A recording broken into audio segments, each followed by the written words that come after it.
In this episode of Beam Forward, we speak with Amelia Roziman, acting CEO at the Sarawak Convention Bureau, about a subject close to her heart: empowering girls in the rural areas of Sarawak to create their own success stories. Well, this is about empowering young, unprivileged women to find the strength and confidence within themselves to be self-sufficient and become a success story of their own. Like when I receive an email from you, like in my heart, I was like, oh my God, this is something that I must take part in because, it's very emotional for me. It's something that very emotional for me because whenever I go to the rural areas and then I saw these young girls and I could see myself when I was younger, and luxuries and education is not something that we are very familiar with. And as I grew older, I realized that the one and only ways to break the cycle of poverty is to equip myself with the necessary skill and knowledge, education, to get to where I wanted to be. As they say today, you have to be a hustler. Yeah. So what are some of the opportunities that, we can present to young women in the rural areas, especially when it comes to education opportunities? Well, like opportunities is something you can create it and something that may present it in front of your eyes. And, I think that, for us, what we can do, we can present the opportunity for them. I am inspired by my aunt who has helped me with my education. And I remember she told me, when I'm graduated and success one day, I do not have to pay her for every single penny that she has invested in my education. Instead, I help others and at least one person just how she has helped me. Personally, I have helped my siblings and nieces in their education and make sure that this culture continues in the family.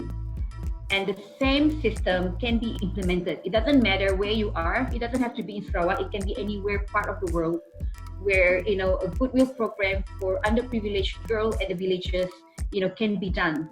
You can help few girls, and the moment the few girls are being able to sustain herself, and she could help others too. So, you can provide friendship, maternal encouragement, funding, and whatever else necessary to help the girls ease their personal burdens and stay in school. And hopefully this new culture will pass on in her or his family and community. For women leaders who are ready to help a girl from a lesser privileged background, what are some of the awareness that she should know? And what are some of the, where do we start? Well, like following, if you look at what I do right now, I'm in a business event. So we do have a lot of associations that are working with us. So, first you might want to start with looking at the right associations that tap into the education, women, children, and just touch base with your community. I think, there's a lot of sources where you can find these rural girls who need help. Yeah. And many a times when we, in the past have visited different villages in different countries, some of the common terms that have been used is always about breaking the cycle of poverty and things like that. So there are in some villages where they are part of a qualifying program over a 2-year period to make sure that whatever help that they receive will be able to sustain itself when the help leaves the village. So what are some of the things that is so crucial that we can actually help to break that cycle permanently, and it's not just a temporary money fix? Yes, that's why, when we set up, the personal program that I have set up for the underprivileged girls in the rural area is that it's more on mentorship, because you are changing the culture of the community. So you can have the seed funding to start with a few girls, few youngsters first, and then from there it should grow. And that kind of system should be implemented in their family and communities. because there's no point for you to help the girls only, but the back end of the support, the community and families is not there. So the program has to be created not just for the girls. It's not about funding actually, funding, the moment the community and the family understand this, the funding will come through. But if they have extra funding, it will be make it easier for the girl. And at the same time, provide the community and the girls with an information. Where else the funding coming from? It does not have to be a donation. I myself, I was funded by the how do you call it? From the welfare department throughout my high school. So, not many girls know where to find the funding. I'm so sorry. It's so emotional. Of course it is. I mean, thank you so much for showing this vulnerability, because obviously you're a very accomplished businesswoman now, and to be able to share the story is so important. And I think one of the things that I just want to raise awareness. I think, as you said earlier, potentially that help could shift culture, but we also want to balance the sensitivity between making sure that the culture isn't altered, but yet presents a bright future for next generation of rural girls. So how do you manage that conversation tenderly without disrupting what a traditional rural area believes? It's always very good to work with the local people and do a lot of observation first before you really come in. In my case, it's much easier for me because I'm very familiar with the culture, although it's an Iban tribe or Budayu tribe, because I am already exposed.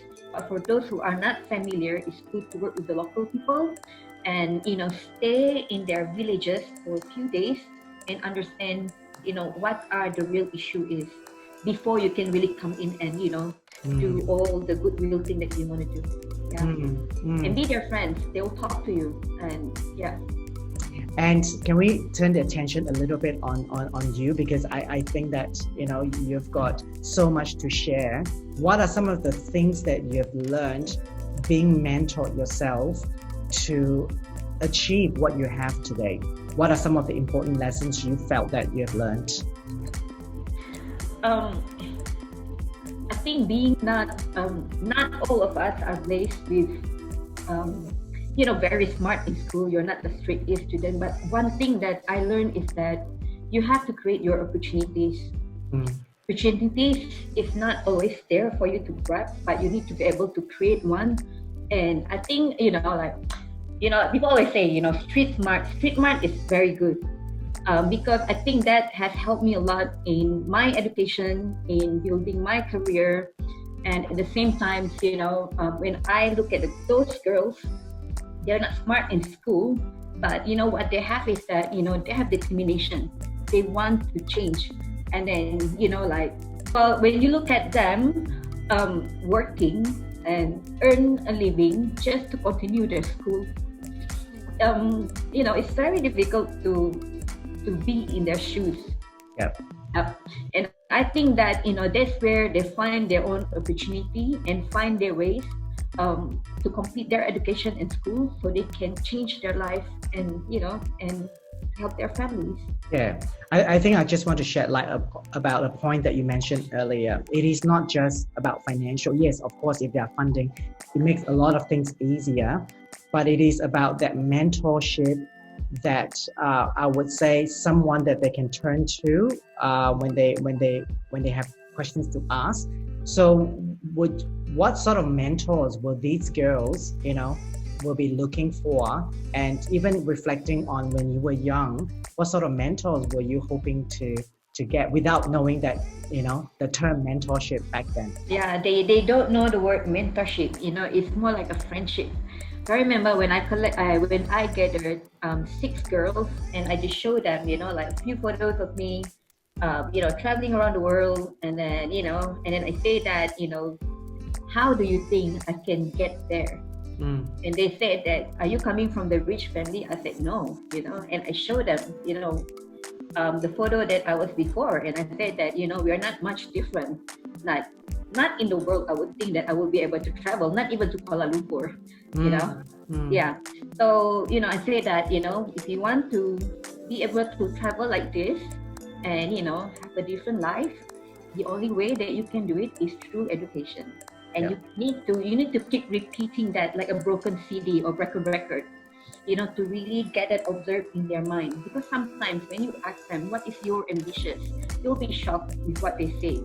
And the hope that, the community or your family has to you, because you're not a smart student, they probably if you are better off to be a wife, one day, and hopefully you can find a husband. But that is not how, we want the young girls to be.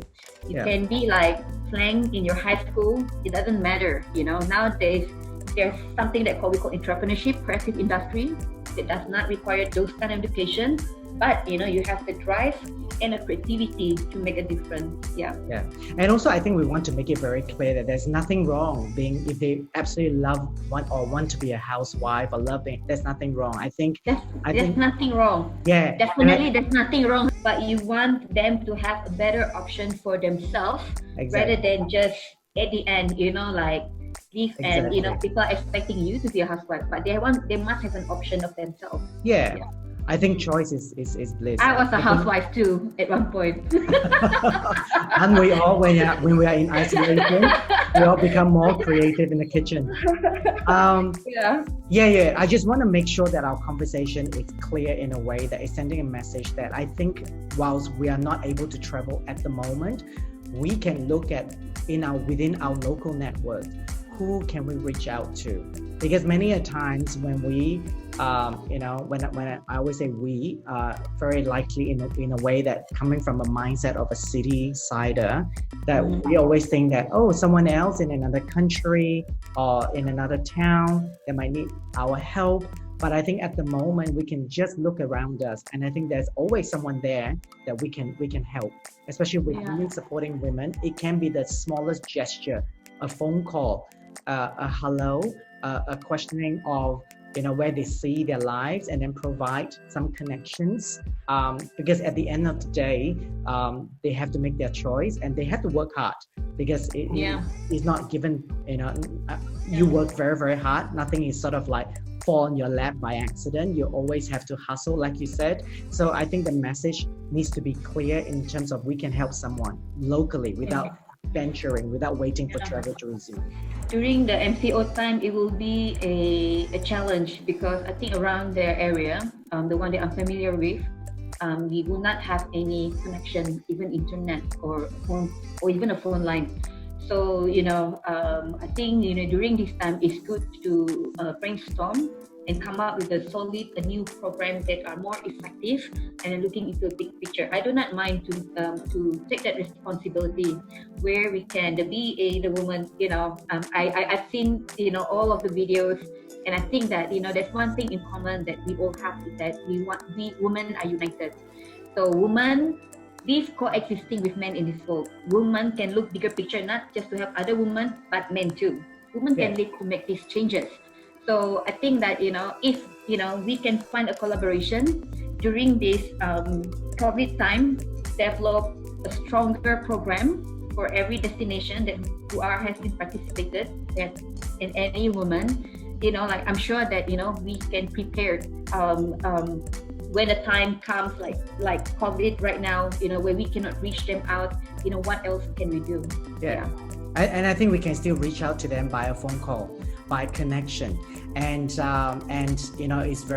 so admirable that you reach out and say that, as a BEA influencer, as a women supporting women champion, you are very open for people from anywhere in the world to connect through to you, to help some other girls in terms of conversation. So that is really, really big on you. So we thank you so much for doing that and for sharing your story. I think that this is only the start of that affirmative action instead of just words. And I think there are many examples, just reflecting on what you said earlier, connect ourselves with an association or with an organization that one can trust.